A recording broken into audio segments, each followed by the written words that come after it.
শাফি Mehmed আপনাকে যুক্ত করা হয়েছে, বলেন। ভাইয়া গুড ইভিনিং, ভালো আছেন? হ্যাঁ, ভালো আছি, গুড ইভিনিং, বলেন তাহলে। ভাইয়া আপনার কাছে আমার একটা প্রশ্ন ছিল। আপনার একটা ইয়েতে দেখেছিলাম যে আপনার ওয়েবসাইটেই যে ইসলামে নাকি ফিলোসফি বা যুক্তিবিদ্যা বা জ্ঞান তত্ত্ব এই বিষয়ে জ্ঞান আহরণ বা কোনো ধরনের পড়াশোনা বা জ্ঞান চর্চা এটা নাকি সম্পূর্ণ রকমের নিষিদ্ধ।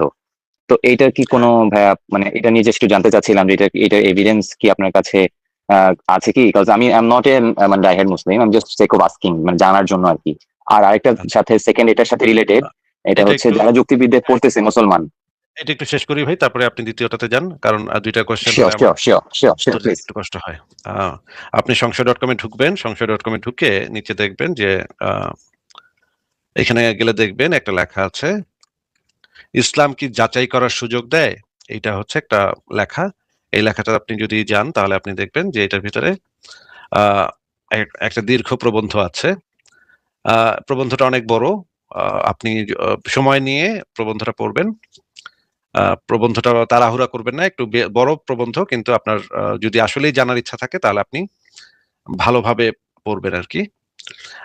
আমরা যদি এই প্রবন্ধটার যে মানে মূল বক্তব্যটা যদি আমরা দেখি, যে ইসলামে আসলে ইমানের ইয়াটা কি, সংজ্ঞাটা কি, এবং মুমিন ব্যক্তি কাকে বলে, ইমান সম্পর্কে সন্দেহ করা, ইসলাম সম্পর্কে সন্দেহ করা, অন্য ধর্মগ্রন্থগুলাকে পড়ে নিরপেক্ষ দৃষ্টিতে যাচাই করা, এগুলা কি ইসলামে বৈধ নাকি অবৈধ, হারাম কিনা, সেই জিনিসগুলো আপনি একটা একটা করে পড়বেন।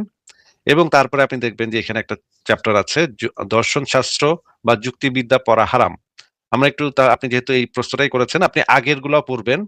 আপনি আজকে যেহেতু এই প্রশ্নটাই স্পেসিফিকলি করেছেন, তাহলে এইখানে আমরা চলে যাই, দেখি আমরা এখানে কি আছে। প্রথমে আমরা ডক্টর আবু বকর জাকারিয়ার একটা বক্তব্য শুনবো, তারপরে আমরা এই বক্তব্যটা আগে একটু শুনি, এইটা শোনেন আগে, দেখি। উনি আন্তর্জাতিকভাবে বিখ্যাত একজন আলেম, ওনার নাম আসিম আল হাকিম। ওনার বক্তব্যটা শুনি, শোনেন। Islam says, is it permissible to learn logic and philosophy, to debate with the atheists, non-practicing Muslims, secularists, modernists, etc., to prove various aspects of Islam and to refute their false accusations against Islam? The answer, generally speaking, no. This is totally prohibited. Not because Islam cannot answer these atheists or philosophy and logic ideas, but rather because this is one of the biggest gates of shaitan to corrupt your heart and your soul. As long as you believe that the Quran and the Sunnah are the ultimate truth, there's no need for you to study something that casts doubts on each and every aspect of your life. This is the satanic way of trying to divert you from Islam, and therefore this is totally prohibited. We know through history great scholars like Abu Hamid al-Ghazali, who went into studying philosophy and logic in order to respond to these philosophers and to the atheists and to the Greeks, theologians, etc. However, though he was a great scholar, he lost his compass and he suffered drastically and made real bad mistakes in regards of Aqidah, trying to communicate with them only to be salvaged like 30 or 40 years, well, decades later on, and to raise the white flag saying that I have done something that I should not have done. আচ্ছা, আসিম আল হাকিমের এই বক্তব্যটা আমরা শুনলাম। আরো একটা বক্তব্য দিয়েছে, এই বক্তব্যটা যদি একটু বড়, তারপরেও এটা শোনার দরকার, শোনেন আপনি। The Prophet ﷺ used to seek refuge in Allah Azza wa Jal from knowledge that is not beneficial. أعوذ بك من علم لا ينفع. And knowledge can be beneficial and mandatory to learn, such as the knowledge of Tawheed, the knowledge of Allah's beautiful names and attributes, the knowledge of the Quran, of the Sunnah, of fiqh. It can be beneficial but permissible, or a communal obligation, such as chemistry, physics, math, medicine, etc. These are beneficial, but they're not related to the deen. If some of the people learn it, then the rest of the community are exempted from any sin. And there are sciences or knowledge that is permissible to learn because it has no good things in it and no bad things in it. So someone likes to pick up photography as a hobby, or to be a carpenter, or to learn car mechanics. This can be beneficial. It can have no value to him, depending. And there are sciences that are prohibited, either to their nature, such as the science of knowing how things can be through astrology and studying the movement of the stars and the zodiacs. So you are a Scorpion, then this is what will happen in the future. This is totally prohibited and it's blasphemous. It takes you out of the fold of Islam. knowledge related to music. If you go and study music or the arts, this is haram knowledge. Music is haram. Studying theater or cinema is also related to haram jobs. And studying of philosophy. So what do people study in philosophy? Philosophy teaches people how to be independent from everything, even from religion. So you, as a philosopher, claiming to be wise, you must get rid of all these thoughts and ideas and ideology that hinders your free thinking. You're a free thinker. So you don't believe except what your logic tells you to believe. My logic tells me that there isn't any invisible creatures such as angels or devils. There is no heaven and hell. My logic may tell me that there is no God. Though philosophers say that there is a God, but he does not speak, and you do not speak to him. So the Quran is not Allah's word. Subhanallah. And they don't definitely believe in the hereafter and the day of judgment. So all what philosophers talk about is nonsense, with all due respect. And they disbelieve in the fundamentals of religions, specifically in the fundamentals of Islam. And they think that the philosopher is in a higher state than a prophet. And this is blasphemous. So this is why the vast majority, if not all of the scholars of Islam, say that studying philosophy is prohibited. So many people who were highly decorated students of knowledge, who studied Aqidah, who studied Hadith, when they went to the disbelieving countries, to Kafir countries, and studied Islam there, they got deviated and they were brainwashed to talk against their own religion through philosophy. They could not understand Islam until they studied it in these Kafir countries. So this shows you how dangerous studying philosophy and the likes at such countries when you don't have strong foundation in Aqidah. And this is why scholars say that it's totally prohibited to study it. Now, sometimes I'm doing English literature. I'm doing something that deals with business or something, but there is a mandatory course in philosophy that I have to study. Otherwise, I would not graduate. In this case, you may study it while abhorring and disbelieving everything that is in it, and you do that out of necessity while consulting scholars to back you up all the way in order to enforce your iman, and Allah Azza wa Jalla knows best. আচ্ছা, আমরা মোটামুটি শুনলাম যে আলেমরা কি বললো। এবার আমরা একজন বাংলাদেশি আলেমের বক্তব্য শুনি, দেখি উনি কি বলে। উনি মদিনা বিশ্ববিদ্যালয় থেকে পিএইচডি করা বাংলাদেশের সবচেয়ে বড় আলেম বর্তমান সময়ে, ওনার কথা শুনি। যুক্তিবিদ্যা আপনি কেন পড়বেন এটা আগে নির্ধারণ করেন। যুক্তিবিদ্যা যদি কোনো আপনি পড়েন যে একটা বিদ্যা হিসেবে পড়তেছি, তাহলে পড়তে পারেন, কিন্তু যুক্তিবিদ্যার জন্য আপনার যুক্তিবিদ্যা দিয়ে আপনি ইসলামের কোনো উপকার করতে পারবেন না, এটা আপনাকে মনে রাখতেই হবে। ইমাম আবু ইউসুফ রহমতুল্লাহ বলতেছেন যে কেউ যদি কোনো ওসিয়ত করে যে আমার এই সম্পদ আলেমদের জন্য, তো যুক্তিবিদ্যা যারা শিখছে তারা পাবে না এর থেকে। এটা কারা পাবে? কোরআন সুন্নাহ এবং ফিকহ যারা শিখে তারা শুধু পাবে, তো যুক্তিবিদ্যা শিক্ষা সে পাবে না। এবং অনুভব ইমাম আবু ইউসুফ থেকে এটাও বর্ণিত আছে বা শাফি থেকে বিভিন্ন বর্ণে আসছে এটা, যে ওনাদের নির্দেশ ছিল এটা, যারা এরকম যুক্তিবিদ্যা শিখে তাদের গাধার ভিতরে চড়াইয়া তাদেরকে সারা শহরে চুনকাল শহরে ঘুরে দেখা বলবে যে এটা হচ্ছে ওই ব্যক্তি যে ব্যক্তি আল্লাহর দিন ছেড়ে বিভিন্ন জিনিসে নড়াচড়া করে। এই জন্য আপনি যুক্তিবিদ্যা শিখার মূলত কোনো মৌলিক কোনো কারণ নাই। আর যদি এমন বলেন যে আমি যুক্তিবিদ্যা খনন করতে, যেমন ইবনে তাইমিয়া করছে, সেটা এরকম যোগ্য ব্যক্তি বলে আপনি বিবেচিত হন, তাহলে আপনি শিখবেন। ব্যক্তিগতভাবে মনে করি না যুক্তিবিদ্যা কোনো বড় ধরনের কোনো কাজ দেয়। শেখ ইবনে তাইমিয়া রাহমাতুল্লাহ আলাইহি বলেছেন যে যুক্তিবিদ্যা হচ্ছে এরকম, লাহমু জামালিন গাতিন আলা জাবালিন ওয়াইরিন ওয়ালা সাহলা ফায়ুতাকা ওয়ালা সামিনা ফায়ুতাকা। একটা পচা উটের গোশত রাখা হয়েছে পাহাড়ের উপরে, এমন পাহাড় যে পাহাড়ে উঠে যায় না। তো বলছে পচা গোশত রাখা হয়েছে খুব দুর্গম পাহাড়ের উপরে, এখন সেখানে যাওয়া যায় না, সেটা খাওয়া যায় না, আবার গেলেও সেটা পচা গোশত খাইয়া পেট খারাপ করা উপায় থাকে না। এটা হচ্ছে যুক্তিবিদ্যা। মনে রাখবেন, এই যুক্তিবিদ্যা, এই সিস্টেমটি শরীয়ত অনুমোদিত না, এগুলি বেহুদা বিদ্যা, একবারে বেহুদা বিদ্যা। দ্বিতীয়, তিনি আবার উদাহরণ দিয়েছেন একটা জিনিস, হচ্ছে লা ইয়াহতাজু ইলাইহি যাকি ওয়া লা ইস্তাফিদু মিনাল বালি।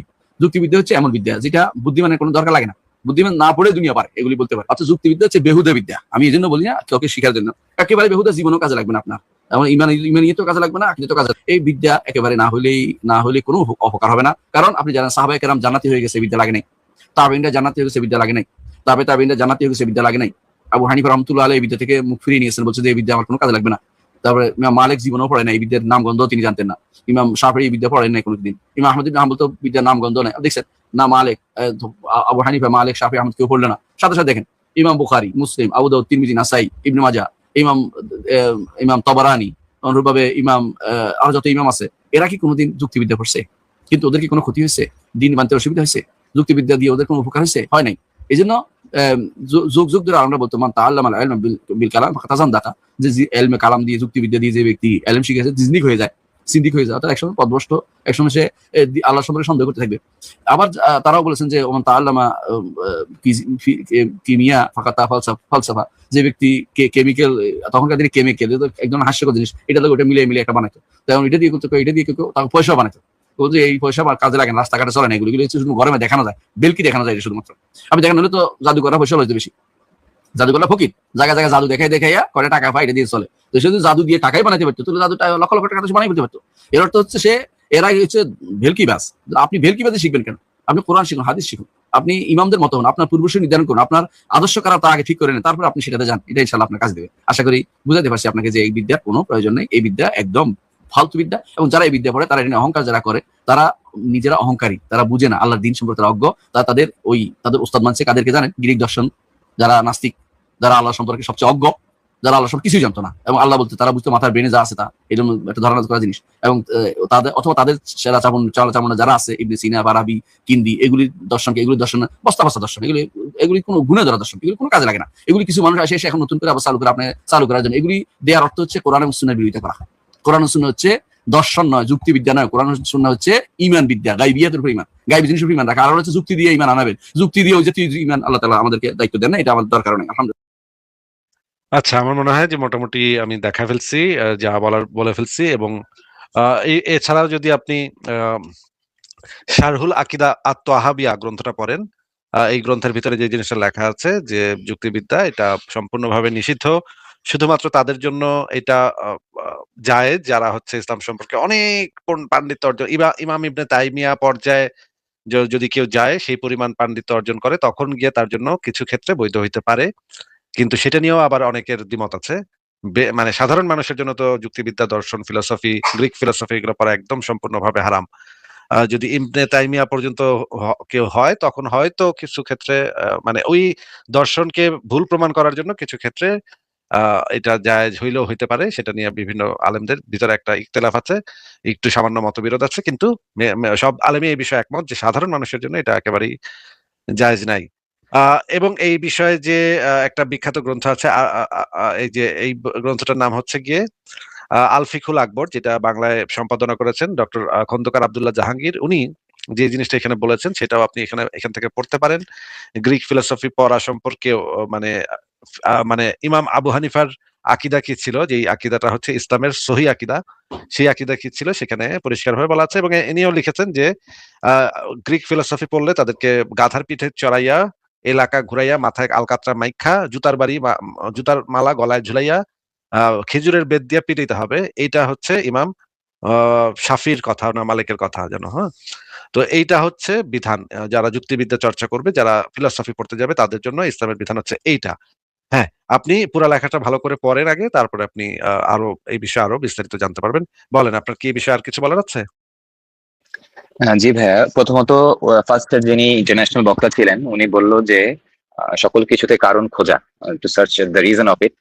তাহলে আমি মোস্ট অফ দ্য ক্ষেত্রে যখন we search for the existence of God, ওই সময় আমি দেখছি নট অনলি ইসলাম, সব জায়গায় বলে এই জিনিসটা, যে ধরেন আমরা একটা দ্বীপে গেছি, ওইখানে একটা আম পড়ে আছে এবং ওইখানে একটা গাছের পাতা নড়তেছে, আমার লুঙ্গি পরা আছে, তো এই জিনিসগুলো তারা বলে কোথা থেকে আসলো, এটা কেউ না কেউ বানাইছে, কে বানাইছে, ওইটা কে বানাইছে। ওইখান থেকেই তো ইসলামে এই জিনিসটাকে এনকারেজ করতেছে যে টু আস্ক, কোশ্চেন করা, যে এটা কোথায় কেন হয়েছে। তাহলে why should not I ask in case of logic. গেল 2 নম্বর বিষয় হচ্ছে ভাই, যারা পড়াচ্ছে আমাদের বাংলাদেশ থেকে শুরু করে ফিলোসফি, প্রত্যেকটা দেশে একটা অথেন্টিক স্টাডি কোর্স এবং স্ট্রাকচারাল ওয়েতে এটা পড়ানো হয়, এবং তাদের মধ্যে মুসলিমদের সংখ্যাও নগণ্য না, ভালোই।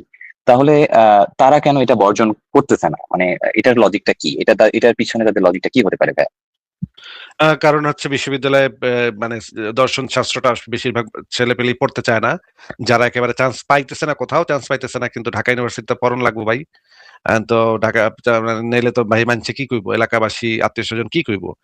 শেষে গিয়ে দেখা যায় ফিলোসফিতে গিয়ে ভর্তি হয়। ফিলোসফি হইতেছে বিভিন্ন বিশ্ববিদ্যালয়ের সবচেয়ে শেষের দিকে নেওয়া, ওয়েটিং লিস্টে যারা থাকে একদম শেষের দিকে যারা ছাত্র তারা গিয়ে ওই দর্শন বিভাগে ভর্তি হয়, যারা অন্য কোথাও চান্স পায় নাই দেখা ম্যাক্সিমাম টাইমে দর্শন বিভাগে ভর্তি হয়। And ভর্তি হয়ে গেলে তো কিছু করার নাই, ভর্তি হয়ে গেলে তো পড়তে হবে। বাংলাদেশে যারা মুসলিম সম্প্রদায় আছে তারা ম্যাক্সিমামই ইসলামের এই সহি আকীদা সম্পর্কে খুব বেশি ভালোভাবে অবগত না। যদি তারা অবগত হইতো তাহলে ইসলামের বিধান যেটা সেটাই তারা মেনে নিত। কিন্তু ফিলোসফি আন্তর্জাতিকভাবে একটা অত্যন্ত গুরুত্বপূর্ণ একটা সাবজেক্ট, যেই সাবজেক্টটাকে বলা হয় সকল জ্ঞান বিজ্ঞানের জননী, মাদার অফ অল নলেজ হচ্ছে ফিলোসফি।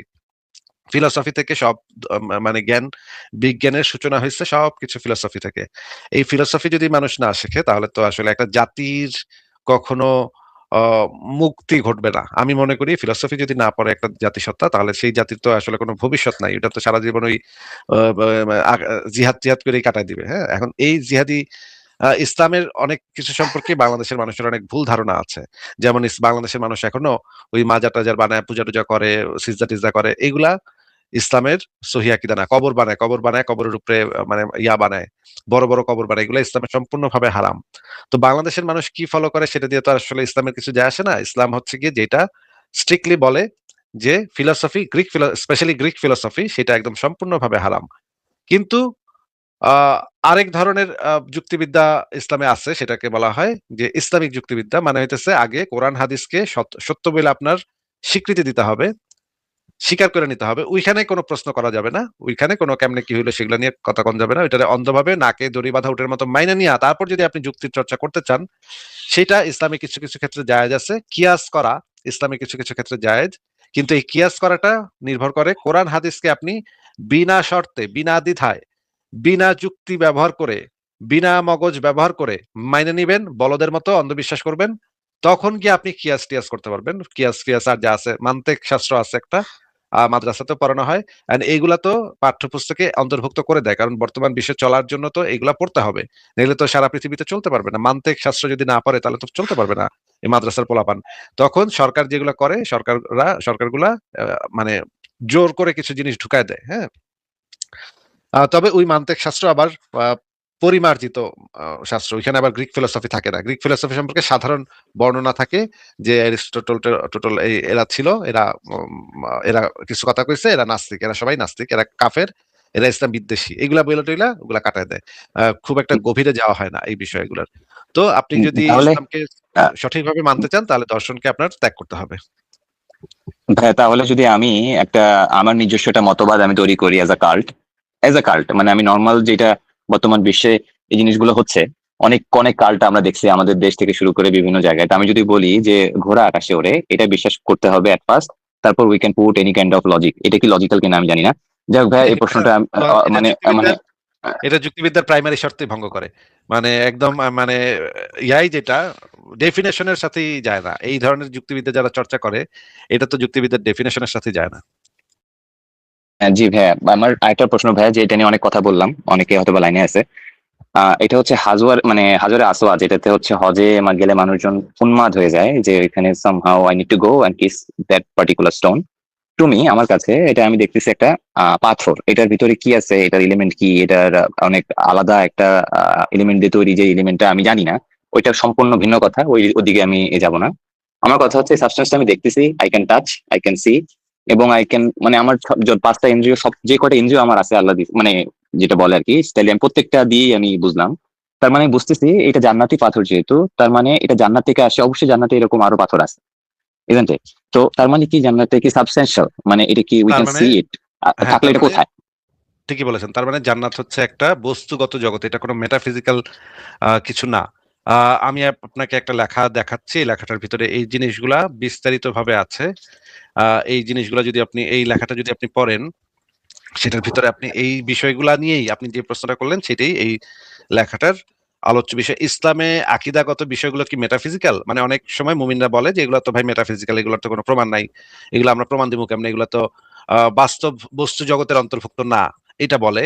কিন্তু সত্যিকার অর্থে আমরা দেখতে পাই যে জান্নাত জাহান্নাম এগুলা হচ্ছে মানে এগুলা হচ্ছে একদম ফিজিক্যাল, মানে প্রপার্টিজ আছে এগুলার প্রত্যেকটা জিনিসের। হ্যাঁ, এই যে যেমন ধরেন এই যে জান্নাত জান্নাত জাহান্নাম এই জিনিসটা ফেরেশতাদের গঠন এবং যান্ত্রিক পদ্ধতি, আসমানের গঠন, ফেরেশতাদের আরশের ওজন, তারপরে হচ্ছে মেরাজে যে যান্ত্রিক বাহন ছিল, জান্নাতকে টেনে নিয়ে যাওয়া, এগুলা প্রত্যেকটা হচ্ছে গিয়ে এই যে যেমন ধরেন এই যে এখানে দেখেন হাজরে আসওয়াদ, হ্যাঁ, জান্নাত থেকে অবতীর্ণ অতীন্দ্রিয় পাথর, স্পর্শযোগ্য, দৃশ্যমান ও খণ্ডনযোগ্য কঠিন পদার্থ, যা স্পর্শ করা যায় এবং যার নির্দিষ্ট ভৌগোলিক অবস্থান ও ভর আছে, তা ভৌত বস্তু। জান্নাত থেকে নামা পাথর হয়ে থাকলে জান্নাতেরও ভৌত অস্তিত্ব রয়েছে। জান্নাতের নদী, জান্নাতের সিদরাতুল মুনতাহা থেকে আসা স্বর্গীয় নদী, আহ মানে পৃথিবীর দুইটা নদী হইতেছে জান্নাতের উৎস হইতেছে জান্নাতের ওই যে গাছ, সেই সিদরাতুল মুনতাহা থেকে নাকি পৃথিবীতে দুইটা নদী নামছে। নির্দিষ্ট প্রবাহ পথ, জলীয় গঠন, নীল নদ এবং ফুরাত নদী, এই দুইটা হচ্ছে জান্নাত থেকে নেমে আসা নদী। হ্যাঁ, পৃথিবীর মানচিত্রে অবস্থান এবং হাইড্রোলজিক্যাল সাইকেলের অংশ হওয়া মানেই তা ভৌত।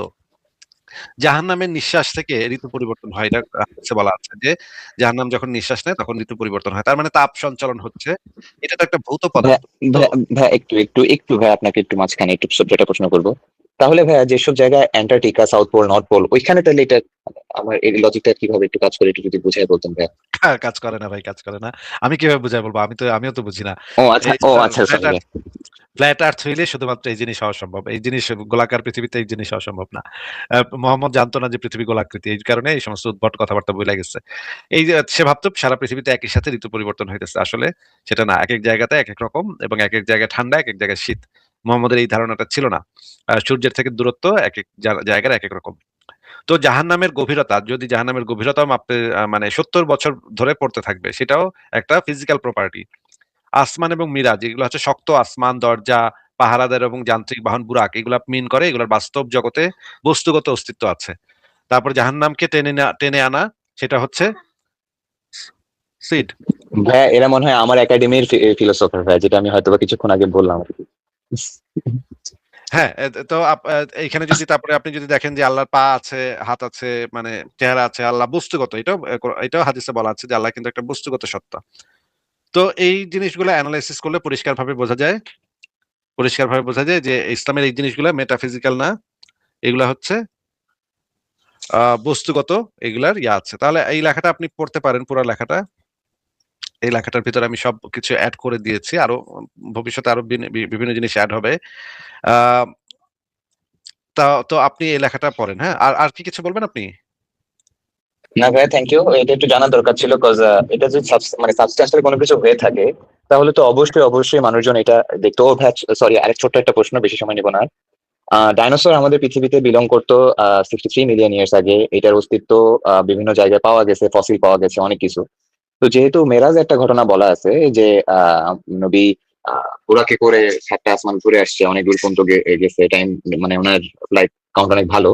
তাহলে আমরা যতটুকু জানি অ্যাজ পার সায়েন্স যে 1 লাইট ইয়ার দূরে যদি কেউ থাকে বা কোনো মানুষ যদি থাকে বা কোনো সত্তা যদি থাকে, সে যদি পৃথিবীর দিকে তাকায় তাহলে তারা 1 মিলিয়ন বছর আগে কি হয়েছে সেটা দেখতে পাবে, কারণ লাইট সেটা ফ্লো হতে অনেক সময় নিছে। হ্যাঁ, বা তাহলে 63 মিলিয়ন লাইট ইয়ার দূরে যদি কেউ যায় তাহলে সে দেখতে পাবে পৃথিবীতে ডাইনোসর ছিল, এই ছিল সেই ছিল। তো যেহেতু উনি 7 আসমান পার করে ফেলছে, তাহলে এই জিনিসগুলো উনি কেন ওনার গ্রন্থে ইয়ে করেনি? মানে এটা এটা আসলে কি এটা কি যুক্তিযুক্ত বলে মনে হয়? বা তাহলে মানুষ কেন এখনো লাইট স্পিডটাকে ইয়ে করতে পারতেছে না ভাই? এটা তো ভাই আপনি অনেক অ্যাডভান্স লেভেলের কোশ্চেন করলেন। আমার তো কোশ্চেন আরো বেসিক, যে পৃথিবী যে গোলাকৃতি, তুই বেটা এটা দেখলি না? পিছনের দিকে তাকায় একবার দেখতে পারলি না যে পৃথিবী গোলাকৃতি? তাহলে তো এটা বলে দিতি কোরআনের ভিতরে বা হাদিসের ভিতরে কোথাও বলে দিতি যে পৃথিবী গোলাকৃতি, চাঁদ হইতেছে একটা উপগ্রহ এবং চাঁদের নিজস্ব কোনো আলো নাই। এই জিনিসগুলো একটা মানে হাদিসেই বলে দিতে পারতো সবকিছু, তাই না? হ্যাঁ, বাট এটা বলে দিতে পারতো বা সবকিছু সে এভাবে ইনক্লুড করে দিতে পারতো, সেটা ভিন্ন কথা। বাট তারপর সে নিজে চাঁদ দ্বিখণ্ডিত করলো। আমি যতটুকু জানি ভাই, চাঁদের এতটুকু ইম্পর্টেন্স পৃথিবীর ব্যালেন্স মেনটেন করার জন্য, ওই যেটা জোয়ার ভাটা, এটা যদি কিছুক্ষণ জাস্ট মাইক্রো সেকেন্ডের জন্য যদি এটা ইয়া হয়, পৃথিবীর কোনো না কোনো জায়গায় এটা নিয়ে অনেক বড় একটা হালচাল হয়ে যাবে ব্যালেন্সের দিক থেকে। হুট করে এক জায়গা বিরাট থেকে পানি নেমে গিয়ে মানে একটা ভয়ঙ্কর বড় একটা জিনিস, এটা তাণ্ডব হয়ে যাবে। তো তাণ্ডব হয়ে তখন যাবে, হ্যাঁ। পৃথিবীতে হিস্টোরিক্যালি পৃথিবীর কোনো কর্নারে কি কোনো ধরনের সুনামি হওয়ার মানে ইয়ে আছে কি? অবশ্যই যে ওই সময় এর পরে যেহেতু যে এই জিনিসগুলো, তো এটা হিস্ট্রিতে লিপিবদ্ধ থাকবেই, মহামারী আকারে হওয়ার কথা যদি এটা হয়ে থাকে। মহামারী হওয়ার কথা, হ্যাঁ, একটা বড় মানে ধস কোথাও নামার কথা। এবং আমার তো ধারণা যে কয়েক সেকেন্ড যদি চাঁদ দ্বিখণ্ডিত থাকে তাহলে পৃথিবীতে প্রাণী জগৎ বিলুপ্ত হয়ে যাওয়ার কথা। এটা আমি কয়েকটা অ্যানালাইসিস করে দেখেছি যে প্রাণী জগৎ বলে কিছু থাকার কথা না। যাই হোক, শাফি মেহমেদ, আপনার সাথে কথা বলে ভালো লাগলো। আপনাকে তাহলে আজকে আমরা বিদায় দিই। থ্যাংক ইউ, দেখি থ্যাংক আমরা ইউ, থ্যাংক ইউ, অন্য কারোর সাথে কথা বলি। ঠিক আছে, ভালো থাকবেন।